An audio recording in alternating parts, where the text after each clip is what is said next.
respect and decency. That you respect them, poise on and off the court. Be respectful to your coaches. You have to be the bigger person. Yeah, we need to have integrity and good sportsmanship is respect and discipline. A good athlete isn't judged by how much skill he has or how much experience he has, but also if he displays good sportsmanship. To me, it means a lot more than like just being nice to people. being fair, a fair player, right? Having respect for your team, for your coaches, and for the other team as well. Good sportsmanship is just as important to me as the actual tactics of the game. No matter what somebody says to you, you just have to brush it off and just ignore it.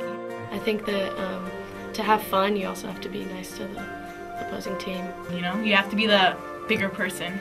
When you work as hard as you can, you know you've done your best, and you can appreciate when others, even opponents or teammates or the people, are also doing their best. And then you'll appreciate them and give them a lot of respect.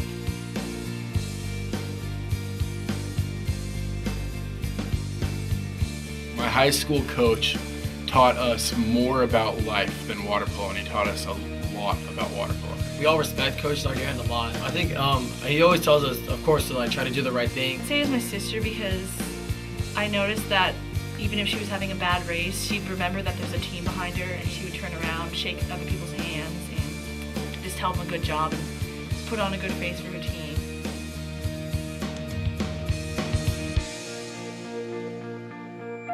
You know, there's a reason why they say student athlete. Student is always first.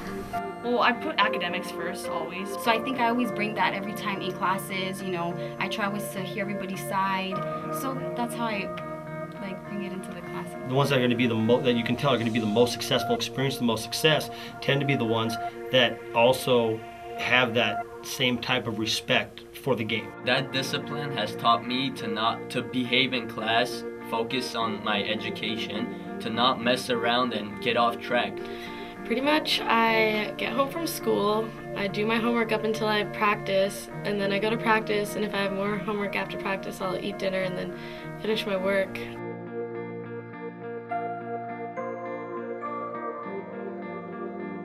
This season I've had the privilege of coaching Glendale's boys water polo team. Met some of my best friends on the team in swim and water polo, and just bonds that I'm the friends I'm gonna have for the rest of my life. Most days I get to work at 6 a.m. for weight room with our boys, and most days we're done around 6 p.m. Those girls, I love them so much because even if they're younger, they're my same age. We grow, like I go, even if we're done with our season, I go and play with them. I go and watch their games and see how things are, you know, see their practices, give them advice. And you know, you get out of the game, shake hands, look, get dead straight in the eye, tell them good game. Make sure everyone is happy with the program. Because my goal this year was, because I'm a senior, I wanted to finish strong, and we did.